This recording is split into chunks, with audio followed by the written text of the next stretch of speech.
Salut tout le monde, c'est le Shooter 94 pour une nouvelle vidéo. Et je suis sur Guild Wars 2. Et pour cette vidéo, je ne m'appelle pas réellement le Shooter 94. Sur le jeu, je m'appelle Ravness. Sur Mer de Jade, si vous voulez me rejoindre, mais vous êtes mal barré, je préviens parce qu'on va dire que c'est presque plein, il me semble-t-il. Non, c'est pas là, c'est pas là, c'est là. Oui, donc là on occupe à éclater. Alors, on se fait éclater. Non, on éclate, c'est bon, ça va aller. Donc, on se retrouve pour une petite vidéo tutoriel sur le rôdeur. Mon premier level 80. Donc, je vais faire une petite vidéo présentation sur celui-ci et un petit tutoriel de build. Donc, pour ceux qui savent pas c'est quoi, c'est la barre de compétences, les compétences, le stuff, les runes, les bijoux, tout ce qu'il faut. Voilà, tout simplement. On va commencer par le stuff, je pense, ce serait peut-être intéressant. Donc, j'ai un stuff full exotique, à part les bijoux. J'ai qu'une pièce exotique pour le moment dans les bijoux. Le reste, c'est tout level 80, mais c'est pas exotique, c'est chef-d'œuvre. Pourquoi? Ben, parce que les pièces exotiques, ça coûte sa race. 3 PO, il me semble, un truc comme ça. Et que c'est moi qui l'ai fait, donc je dois looter d'abord les trucs au lieu de devoir me payer tous les items pour les faire. Donc voilà. Mon stuff, c'est un stuff level 70. Vous allez me demander peut-être pourquoi. 70, ouais, 80. Ouais, allez, entre 70 et 80. À part les armes qui sont à L80. Donc les armes ont les meilleurs stats possibles du jeu. Sans compter bien sûr les légendaires, que je n'ai pas encore vu pour le moment, que je suis occupé à farmer pour arriver à m'en prendre une. Mes deux armes sont au maximum des stats possibles sur les armes. Et donc j'ai un arc court, j'ai un arc long, j'expliquerai pourquoi j'ai choisi ça, en expliquant aussi les alternatives que vous aurez. Il y a donc tout un stuff de dueliste. Apparemment une partie, ouais, une pièce Valkyrie, c'est la pièce 80. Mais en gros, si vous voulez savoir pourquoi c'est entre 70 et 80, avec une seule pièce 80, c'est extrêmement simple. Dans les stats, il n'y a que maximum 10 points de chaque stat possible en plus. Même pas 10 points. Quand je dis 10 points, c'est vraiment exagéré. Hein. Par exemple, en puissance, il me semble qu'elle a que 4 ou un truc comme ça. Et franchement, 4 points de différence, c'est égal à 5 PO à l'HV. 5 PO les gars, hein. C'est pas... non, faut pas chercher. Hein. Donc pour le moment, je suis pas farmer le stuff de donjon. Je farme les donjons avec ma guilde. Mes guildes, salut à eux. Ceux qui sont connectés en tout cas. Il est tard, hein, donc c'est pour ça qu'on n'est pas énormément. Mais voilà, salut à eux. Donc, on va commencer. Les stats, c'est des stats puissance, précision, dégâts critiques. Pourquoi? Parce que l'aspect que je vais vous présenter maintenant, d'ailleurs vous l'aurez lu dans la description de la vidéo et dans le titre, c'est une spé critique. En gros, c'est une spé DPS only critique, donc j'espère que vous savez c'est quoi des critiques. C'est des coups plus puissants que vous pouvez infliger. Non, je ne vous prends pas pour des cons, c'est comme ça au cas où. Donc, vous allez devoir augmenter vos pourcentages de coups critiques au maximum possible. Sachant que je n'ai pas encore tout là, hein, à cause des bijoux que je n'ai pas encore au maximum. Je devrais être à 56, plus ou moins. 51, c'est déjà énorme. Hein, ça veut dire sur 2 tirs de 2 flèches, je mets une critique. Ça, c'est en statistique. Hein. Donc, un stuff full critique, donc pour avoir les critiques, bah, dégâts critiques, pourcentage de dégâts critiques en plus, et très important, la précision. Donc, la puissance aussi, important. Hein. J'ai mis une rune sur sur ce stuff, pour avoir les 6 stacks de runes. J'ai mis la rune d'aigle supérieur, une rune qui coûte presque 1 PO, il me semble, à l'unité, il en faut 6, ça fait 6 PO les gars. Donc c'est une rune précision et dégâts critiques, c'est exactement ce qu'il nous faut. C'est la meilleure rune pour cette spé. Voilà, tout simplement. Mes armes, donc pareil, hein, puissance, précision, dégâts critiques. Là apparemment cette trouvaille de magie, c'est pas vraiment le meilleur que j'aurais pu avoir. Il y a quelqu'un qui vient de m'attaquer ou j'ai rêvé là? J'ai rêvé. Non, non, je suis pas rêvé, il y a quelqu'un qui me tape. Hein. Oui, il y a quelqu'un qui me tape. Ah bah il est là. Bon, 2 secondes, je vais vite défoncer ce machin là. On y va tranquillou. Hop, dégage. Donc je suis dans les zones level 80. Hein. Juste comme ça. Je vais me remettre à l'intérieur pour être sûr. Hop, voilà. Voilà. Donc on recommence. Voilà. Le stuff, pareil, dégâts critiques, puissance, précision. Même si là, apparemment, j'ai pas un dégâts critique, ça fait rien. Et l'autre, c'est dégâts critiques. Donc c'est bon. Le stat maximal, si c'est possible, en étant level 80. Si vous n'êtes pas level 80 et que vous êtes plus bas level, l'aspect pourra être pourra être valide. 15 levels en dessous du level 80, donc level 65. C'est possible de l'utiliser cette spé, mais vous n'aurez pas le maximum de puissance possible. Voilà. Alors vous allez avoir besoin donc de ces 2 armes. Moi personnellement, les sauts que j'ai mis dessus, c'est des sauts de rétablissement supérieur. Donc confère de la santé à chaque ennemi tué. Et l'autre c'est saut de vie supérieur, confère plus 10 de guérison à chaque ennemi tué. Ce qui permet d'avoir un peu plus de survie. Sachez que c'est le même stuff que j'utilise pas en PVP, oui en PVP en fait, ouais. En PVP simple, toutes les stats de stuff sont les mêmes.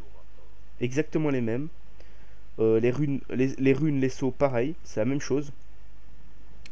En MVM, c'est mon stuff, il n'y a pas à chercher, c'est toujours le même stuff. Voilà.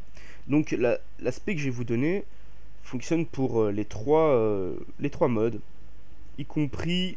Enfin, je vais mettre plusieurs compétences différentes pour vous expliquer les différences de gameplay. Voilà. Donc, le stuff c'est fait. Vous voyez plus ou moins mes stats, hein, vous savez lire, je pense. Voilà. Maintenant, on va commencer l'arbre de compétences, donc les aptitudes. Alors, 30 en adresse au tir, 30 en escarmouche. Et personnellement, j'ai mis 10 en magie de nature. Donc, en vie, en vitalité. Vous aurez pu mettre en robustesse. Hein. Vitalité, robustesse, vous pouvez. Hein. Moi, ça me dérange pas. Enfin, vous, ça vous dérange pas. Enfin, j'espère. Donc, 30 en adresse au tir. Première rune. Je pense que c'est comme ça que ça s'appelle. Je sais plus.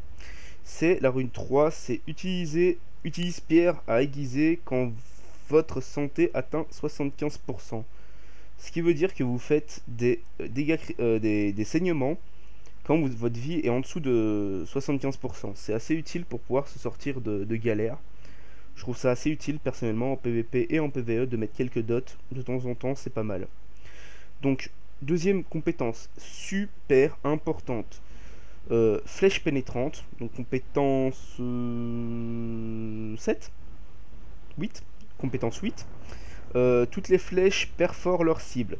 Ça veut dire que si vous avez 5 ennemis alignés et que vous n'avez pas cette compétence, vous toucherez que l'ennemi qui est devant. Si vous avez cette compétence, les 5 ennemis l'un derrière l'autre vont prendre l'attaque.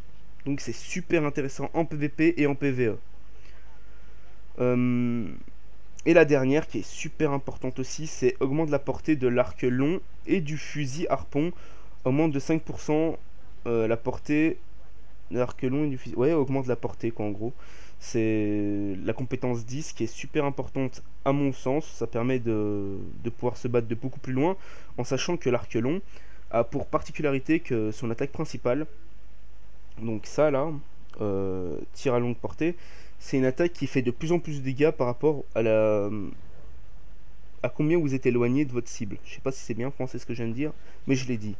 Donc maintenant en escarmouche, donc de la précision, logique pour avoir des dégâts critiques. La première c'est la compétence 2, c'est probabilité d'infliger saignement lors d'un critique. Bien sûr, comme vous aurez beaucoup de critiques, avoir des probabilités d'infliger un saignement, ça vous donne beaucoup de chances de faire des saignements.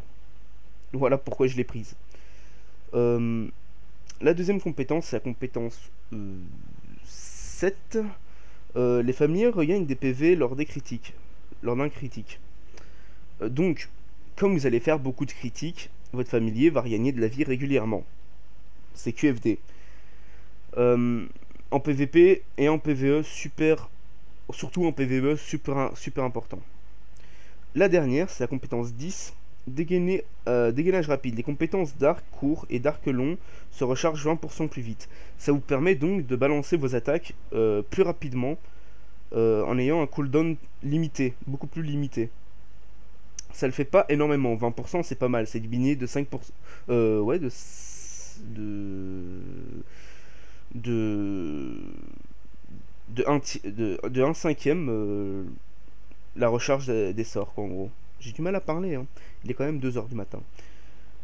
Et donc, magie de la nature, ben, j'ai pris la compétence 5. 5% de vitalité sont convertis en puissance. C'est-à-dire que vous avez 5% de vitalité de votre vie qui est convertie en puissance. Ça fait plus de dégâts, tout simplement. Donc, la barre de compétences, je pense que je vais faire ça, pas ici. Ouais, on va faire ça bêtement ici. Alors, j'utilise donc l'arc court et l'arc long. L'arc court c'est only dot, hein. C'est que pour mettre des dots. Et si vous voulez emmerder quelqu'un en PVP, il suffit de flouder l'attaque de base, l'attaque automatique. Je vous le conseille pas, c'est pas très fair play, mais ça fonctionne super bien. Donc les autres compétences mettent que des dots, permet d'avoir un peu plus de contrôle sur l'ennemi, c'est super intéressant aussi. Personnellement, la chose que j'utilise le plus souvent, c'est l'arc long. Logique un peu, hein. Donc mon arc long, c'est les compétences de l'arc long, bien sûr. Alors, compétence suivante. Première compétence de soin. J'explique les compétences après sur les mobs, hein.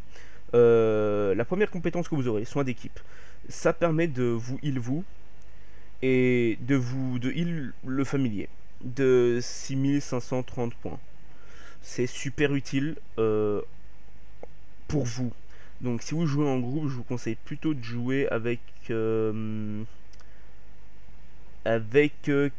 source de soins. Source de soins c'est vraiment pas mal, mais attention à ce qu'il y ait un heal dans l'équipe, parce que source de soins ne va pas vous heal comme vous healerez soin d'équipe. Deuxième attaque que vous aurez dans tous les builds que je ferai, tous, absolument tous, c'est Zéphyr accélérant. C'est une compétence qui vous permet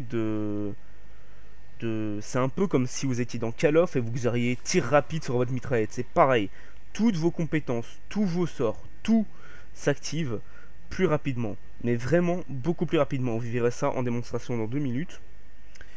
Donc c'est une compétence super intéressante et vous êtes, à mon sens, obligé de la prendre. La compétence suivante, c'est le saut de pierre qui peut être interverti, je vous dirai pourquoi. Le saut de pierre, c'est signe passif, améliore votre robustesse et celle de votre familier. Donc c'est une compétence que j'utilise beaucoup en PvE solo, PvE solo ou MVM solo. Ça fonctionne très bien. Je vais vous expliquer. Donc c'est signe actif, les attaques ennemies n'infligent aucun dégât à votre familier. Donc ça veut dire que votre famille, sans que vous activez le saut, vous allez prendre beaucoup moins de dégâts, puisque vous aurez plus de robustesse, plus d'armure. Votre familier, pareil. Votre familier pourra donc tank à votre place, donc ça vous évitera d'avoir les mobs sur votre tronche. Si vous commencez à prendre un peu, si votre familier commence à prendre un peu cher, vous activez le saut.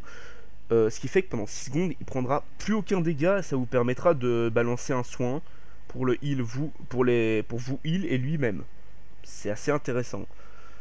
Ça peut être enlevé et mis à mettre à la place le saut de chasse qui augmente la vitesse de déplacement de vous et de votre familier de 10%. Et actif, attaque votre familier, inflige des dégâts supplémentaires, mais ça c'est vraiment, j'utilise vraiment pas. Cette compétence n'est pas du tout PvE.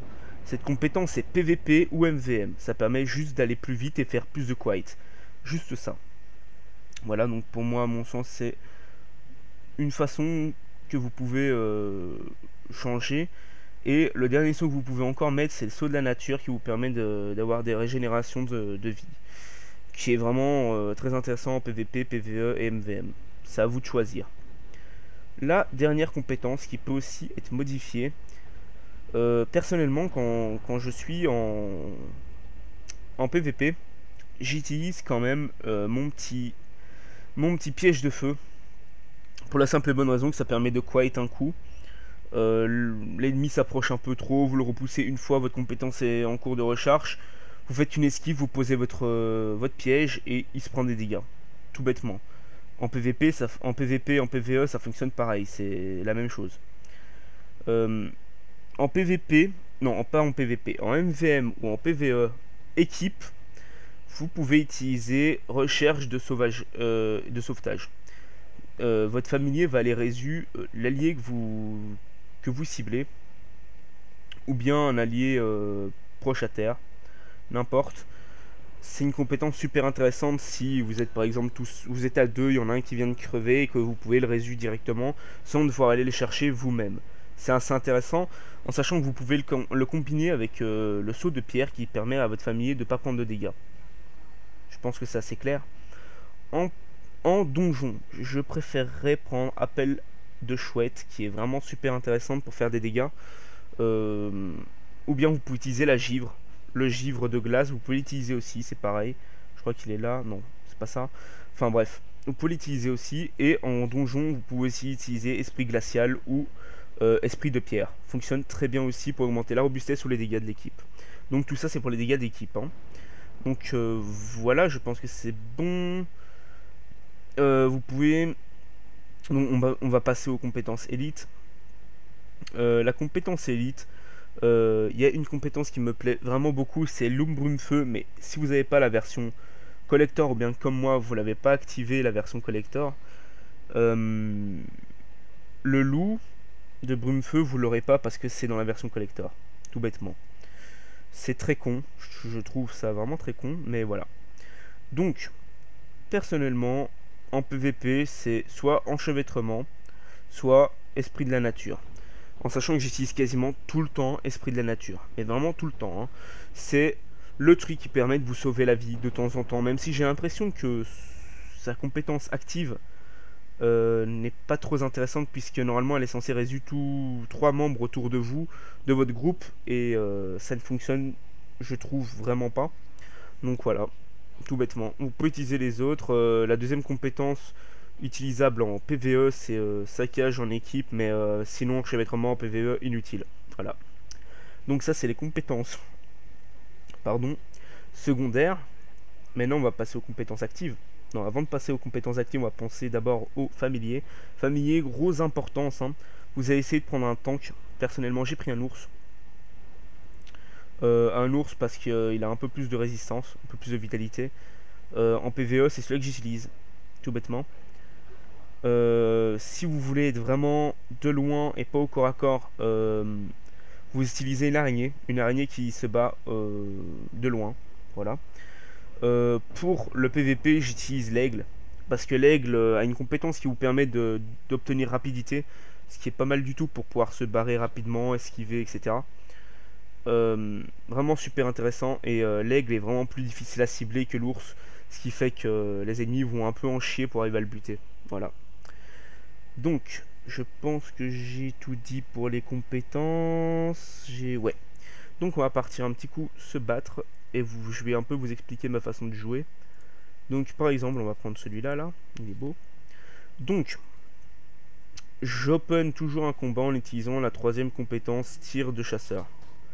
Ce qui permet à mon familier d'aller l'attaquer. Là, il y en a un qui va venir m'emmerder. Vous activez votre compétence de tir rapide. Vous voyez que je tire vraiment très rapidement. Et vos critiques peuvent s'élever jusqu'à 7000. Je sais, je l'ai déjà fait 1 ou 2 fois dans les zones 80. Ça fonctionne très bien contre les personnes qui n'ont pas beaucoup de résistance. Ça fonctionne énormément bien. Donc maintenant, on va essayer de re-open le combat sans qu'on vienne nous emmerder. Vous voyez que les ennemis prennent des critiques assez rapidement. Hein. Alors là, technique du... Je mets un piège de feu, je me barre. L'ennemi prend des dégâts. Vous vous barrez, vous refaites une esquive, vous esquivez et vous balancez une flèche qui l'éjecte. Et voilà. En gros, c'est ça la façon de jouer que j'adopte. C'est une façon de jouer qui me plaît, qui est vraiment très simple à maîtriser. J'aurais peut-être pas dû attaquer le mec juste à côté. Enfin bref, vous allez voir. On va utiliser perforation justement qui va me permettre de toucher les deux, normalement. Là, vous voyez que je prends des dégâts, même moindres. Je recule, je mets mon truc. Je vais en arrière, il se prend mon piège de feu, je l'éjecte. Ça n'a pas fonctionné, il m'a éjecté avant. On re-esquive, on re-esquive et on remet son ulti, voilà, pour être sûr qu'il finisse bien. Bon, je pense que pour l'arc long, on aura compris. Hein. Ça joue beaucoup sur l'esquive, hein. Ça il faut l'avouer, ça joue vraiment beaucoup sur l'esquive. La dernière compétence c'est longue à cast, donc si vous êtes en combat déjà, je vous conseille pas de l'utiliser. Je vous conseille plutôt qu'il y ait ici par exemple il y a un groupe, je ne vois pas où est-ce qu'il pourrait y avoir un groupe ici. Là ils sont un peu gros si je les attaque tous en même temps. On va prendre ces deux là, même si pas un très bon exemple. On balance ça. Ça permet de faire des dégâts avant qu'ils arrivent. On lance directement le tir rapide. On éjecte. Visiblement l'éjecte ne fonctionne absolument pas sur celui-ci. Je recule. Je pose mon truc au cas où. Et le dernier, on l'achève aussi avec le tir rapide. Donc c'est la compétence que vous utiliserez le plus souvent parce que c'est celle qui fait le plus de dégâts. Donc vous voyez 4900. Hein. C'est pas négligeable, ça fait vraiment très mal. Et en plus ça se cumule les dégâts. Donc ça fait des gros dégâts de chaîne. Donc maintenant on va passer sur l'arc court. Là il y en a un qui est pas mal. L'arc court est vraiment plus difficile à jouer parce que déjà moins de distance de sécurité, mais vous attaquez sacrément vite et avec les critiques ça devient très intéressant. Alors esquive, là on lance les poisons. Pour les poisons je vous conseille d'être plus ou moins au corps à corps en le faisant. Ça vous permet de ne pas mettre un seul coup de poison mais lui mettre les 6 d'un coup. Ça fait assez mal, je dois l'avouer, je vais essayer de le faire maintenant tout de suite. Il est là, viens ici. Hop. Hop, corps à corps, j'en ai mis que un, mais il va durer plus longtemps puisqu'il a pris il les a pris tous. Vous voyez que les stacks d'empoisonnement se rajoutent vite. Hein. Hop, là il est bloqué, c'est bon. Donc la compétence que je viens d'utiliser, tir incapacitant, vous permet juste de l'empêcher de vous suivre quand vous faites cette esquive là. Qui est vraiment très intéressant pour justement éviter le combo au corps à corps. Même si là je joue un peu comme un gros bourrin. Vous voyez que le tir rapide j'utilise absolument pas sur un arc court parce qu'il tire déjà sacrément rapidement, mais je peux l'utiliser pour si vous voulez vraiment voir ce que ça donne. Hop, tac, tac, on active ça. Et vous voyez que les dégâts sont énormes en très peu de temps. Hein. Voilà. Je crois que la démonstration est pas mal du tout. Éclater un mob level 80 en peu de temps, c'est vraiment pas mal du tout. Hop, on lui met le poison. Il a déjà quelques saignements, il en a déjà 6, 7, 8. Hop, il a des stacks. On recule. On l'esquive. Et on lui remet le poison. Et voilà. Vous voyez, c'est assez simple. C'est assez simple dans le combat. En PVP, c'est pas du tout pareil. Il y en a, il y a peut-être un élite. Je vais pas me le faire tout seul, c'est pas un bon plan. Je crois qu'il y a mon ours. Ouais, je croyais qu'il y a mon ours qui avait attaqué. Donc voilà, je pense que j'ai bien expliqué. Pour les exemples en PVP et en MVM, bah, je vous les ferai plus tard parce que j'ai des potes qui vont certainement venir avec moi. J'ai encore passé un level, qui vont certainement venir avec moi. Je parle de Fakir et d'autres personnes si elles voudront venir. C'est qui vient m'emmerder? Donc je me fais vite celui-ci et nous allons devoir nous quitter. Si vous avez des questions, n'hésitez pas à le demander en commentaire. Allez, on va commencer à tirer comme un gros bourrin, voilà. N'hésitez pas à demander en commentaire, n'hésitez pas à me MP, n'hésitez pas à m'ajouter sur le jeu en ami. Mon pseudo c'est... Voilà, là. Voilà, vous pouvez le voir là. Le shooter UBK 8962 ou bien Ravness. R-A-V-Y-N-E-S. Voilà, tout bêtement. Je suis sur le serveur Mère de Jade. N'hésitez pas à me contacter si vous voulez jouer avec moi ou quoi que ce soit d'autre. Je vous attends. N'hésitez pas non plus à vous abonner, à aimer. Ça fait beaucoup de n'hésitez pas, mais n'hésitez pas quand même, ok. Si vous n'avez pas aimé, ben partez. Voilà. À la prochaine. Si vous voulez plus d'informations, eh bien, je suis contactable, hein, je pense. Si vous voulez d'autres tutoriels, parce que je commence d'autres persos déjà, n'hésitez pas non plus à me demander. Si vous avez quelque chose à apprendre sur Guild Wars que vous ne comprenez pas, bah, je serais heureux de vous l'apprendre et d'en faire d'en faire autant pour les autres. Donc partagez votre inconnaissance, j'ai inventé un mot, pour que les autres puissent, ceux qui n'auront pas osé poser la question, s'ils ne savaient pas, ben ils le sauront. Voilà, donc c'était la fin de cette vidéo. À plus tout le monde, ciao ciao.